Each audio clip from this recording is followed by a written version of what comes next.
Place maintenant à notre page littéraire du vendredi. On s'intéresse aujourd'hui au Salon du Livre. Il se tiendra dans 2 semaines, du 25 au 30 novembre, à Cayenne, à l'Université de Guyane, organisé par l'association Promo Livre. Elle a choisi cette année le thème « Entre lettres et histoire », avec en pays invité Cuba, un grand rendez-vous dont il sera question jusqu'à l'événement. Marie-Claude Thébia, bonjour.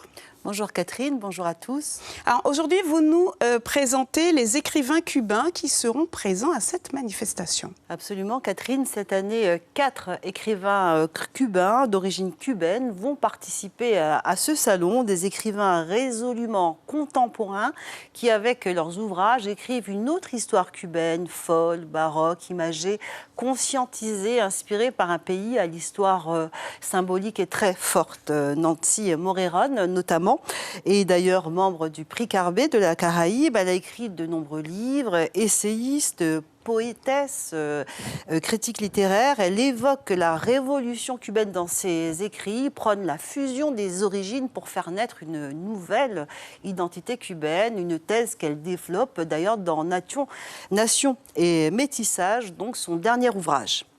Autre invitée, elle est sans doute la plus connue, elle s'appelle Carla Soares, elle vit au Portugal, a remporté de nombreux prix, elle a écrit près de 9 romans et recueils de nouvelles. Son dernier roman s'appelle Le Fils du héros, il a été sélectionné pour le prix Carbet des lycéens 2019. Ses ouvrages sont traduits en plusieurs langues et ils sont parfois adaptés au théâtre et au cinéma.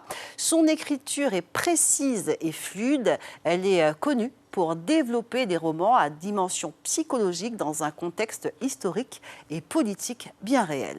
Alors, les 2 autres écrivains cubains qui seront présents connaissent déjà le territoire, Marie-Claude. Absolument, il s'agit de Joël Franz Rosel et de Lorenzo Lunar qui viennent en Guyane pour participer à ce salon, et ce pour la 3e fois.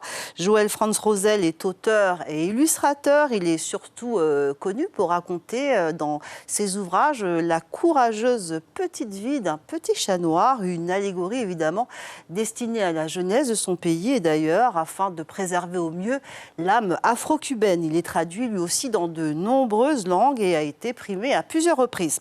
Enfin, Lorenzo Lunar, écrivain, auteur de romans policiers et de littérature jeunesse. Son premier roman, paru en 2015, La vie est un tango, a été un véritable succès qu'il a fait connaître dans le monde entier.